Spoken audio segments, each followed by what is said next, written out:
ప్రజాప్రతినిధి న్యూస్ కి స్వాగతం. కొమరమి మాసిఫాబాద్ జిల్లా కాగజ్ నగర్ పట్టణంలో నివాసం ఉంటున్న ట్రాన్స్జెండర్ భీమన్న స్వరూపం అనే హిజ్రా సిర్పూర్ నియోజకవర్గంలో ఇతర జిల్లాల నుండి నకిలీ హిజ్రాలను పిలిపించి హిజ్రాల వేషధారణలో తయారు చేపించి వాళ్లతో భిక్షాటన చేపిస్తూ తమను బెదిరింపులకు గురిచేస్తుందని కాగజ్ నగర్ కు చెందిన హిజ్రాలు ఆవేదన వ్యక్తం చేశారు. అనంతరం వారు మీడియాతో మాట్లాడుతూ హిజ్రా స్వరూపమ్మ తమను మోసం చేస్తూ అడిగినంత డబ్బులు ఇవ్వకుంటే నకిలీ హిజ్రాలతో భిక్షాటన చేపిస్తానని నానా ఇబ్బందులకు గురి చేస్తుందని వాపోయారు. పొట్టకూటి కోసం 5-10 రూపాయలు భిక్షాటన చేస్తూ జీవనం వెళ్లతీస్తున్నామన్నారు. నకిలీ హిజ్రాలను పంపించి భిక్షాటన చేయడానికి పంపిస్తున్న హిజ్రా భీమన్న స్వరూపాల నకిలీ హిజ్రాలను ఎవరూ నమ్మకూడదని తెలిపారు. నకిలీ హిజ్రాల పెద్దబండ వేంపల్లి రైల్వే బ్రిడ్జి వద్ద రహదారిపై ప్రతిరోజు ఉంటూ అడిగినంత డబ్బులు ఇవ్వకపోతే వాహనదారులపై దౌర్జన్యం చేస్తున్నారని వాహనదారులు వాపోతున్నారు. నకిలీ హిజ్రాలతో ప్రాణహాని ఉందని దాడులు చేస్తూ భయభ్రాంతులకు గురి చేస్తున్నారని హిజ్రా స్వరూపంతో పాటు నకిలీ హిజ్రాలపై కాగజ్ నగర్ పోలీస్ స్టేషన్లో ఫిర్యాదు చేసినట్లుగా తెలిపారు. ఈ సమావేశంలో హిజ్రాలు సౌజన్య, తేజస్విని, మీనాక్షి, రవళి, ఫాతిమా, రోజా, సాగరిక, భారతి, అక్షర పాల్గొన్నారు. ఆమె పైన మేము పిటిషన్ కూడా ఇచ్చాము. పోలీసులు న్యాయం చేస్తారు, ఏదైతే మేము చూస్తాము. మీడియా మిత్రులందరికీ నమస్కారం. నా పేరు తేజస్విని, నేను కాగజ్నగర్లో ఉంటాను. నేను ఒక ట్రాన్స్జెండర్ని. మా విశేషం ఏంటంటే, ఇప్పుడు కాగజ్నగర్లో భీమన్న, దేవుడు భీమన్న అలియా స్వరూపమ్మ, ఆమె అదర్ డిస్ట్రిక్ట్ నుండి, అదర్ స్టేట్ నుండి మగవాళ్ళని తీసుకొచ్చి వాళ్ళకు చీరలు కట్టిపించి ఇక్కడ భిక్షాటన చేపిస్తుంది. వాళ్ళకు పెళ్ళిళ్ళై వాళ్ళకి పిల్లలు ఉన్నాయి, ఇక్కడ వచ్చి భిక్షాటన చేసి మళ్ళీ వాళ్ళ సొంత ప్లేస్లలోకి వెళ్ళి వాళ్ళు అక్కడ జీవనం కొనసాగిస్తున్నారు. కాబట్టి మేము ఇక్కడ కాగజ్నగర్లో ఉండి కూడా మా వాల్యూ పోతుందని వాళ్ళ మీదకి మేము ఏమన్నా అడిగితే ఈరోజు మమ్మల్ని పోలీస్ స్టేషన్లో తీసుకెళ్ళి మా మీద తప్పుడు ప్రచారం చేపించింది.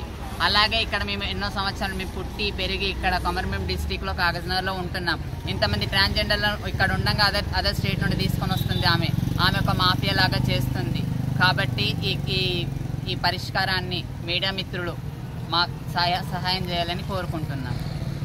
మీడియా మిత్రులందరికీ నమస్తే. నేను కొమరభీం ట్రాన్స్జెండర్ సౌజన్య అని. మేము ఇక్కడ పుట్టి ఇక్కడనే నివాసం ఉంటున్నాము. మా ట్రాన్స్జెండర్ జీవితము మేము ఇక్కడనే ఏదైనా మంచి అయినా చెడైనా ఏదైనా చేసుకుంటున్నాము. ఇక్కడ ఒక దేవుడు స్వరూపమ్మ అలియా భీమన్న అలియా స్వరూపమ్మ, ఆమె రౌడీ మాఫియాని తీసుకొచ్చి మగవాళ్ళని చీరలు కట్టించి డబ్బులు అడిగించి ఆమెకు రోజుని ఇవ్వాలని డిమాండ్ చేస్తుంది. అలాగే మా పైన వాళ్ళని తీసుకొచ్చి వాళ్ళని ఎన్నో మా పైన అత్యాచారాలు చేయాలని చూస్తుంది. మేము దీన్ని అందరినీ ఖండిస్తూ మేమందరం మాట్లాడుతున్నాం. మాకు మీడియా తరఫున న్యాయం జరగాలని కోరుకుంటున్నాము. ఈ నకిలీ ట్రాన్స్జెండర్లని వెంటనే తీసేయాలని మనసారా కోరుకుంటున్నాము.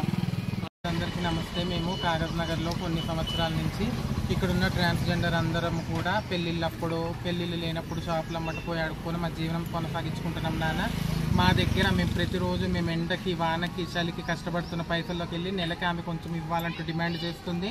మేము పెళ్లిలో వాళ్ళు ఇచ్చే 5-10 రూపాయల కోసం మేము ఆశపడిపోతుంటే వాటిలోకి వెళ్ళి కూడా సగం నాకు ఇవ్వాలి, లేకపోతే నేను మగోళ్ళకి చీరలు కట్టిస్తాను, గెడ్డాలు మీసాలు గీకిచ్చి వాళ్ళతో అడిగిస్తానని చెప్పి మమ్మల్ని బెదిరిస్తుంది. అట్లానే కూడా మేము మా జెండర్ని చేంజ్ చేసుకోవడానికి మేము రూపాయి అడుక్కునే డబ్బులతో కష్టపడి మేము సర్జరీ చేసుకుంటే, ఈమె పేరు సాయి సౌజన్య అంటారు, నా పేరు రోజా. మా ఇద్దరికి ఆమె 30,000 ఖర్చు పెట్టి సర్జరీ చేసి మా దగ్గర లక్షలు తీసుకొని ఆ వడ్డీల కింద మాకున్నటువంటి చిన్న చితక బంగారం కూడా గుంజుకున్నది. నాన్న ఇది ఎట్లయినా కానీ మా మాట మీ మీడియా ద్వారా పై వరకు పోయి మాకు న్యాయం జరగాలని కోరుకుంటున్నాను. డిస్ట్రిక్ట్ నుండి మాట్లాడతాను. నేను ఒక ట్రాన్స్జెండర్, నాది దహేగాం మండల్.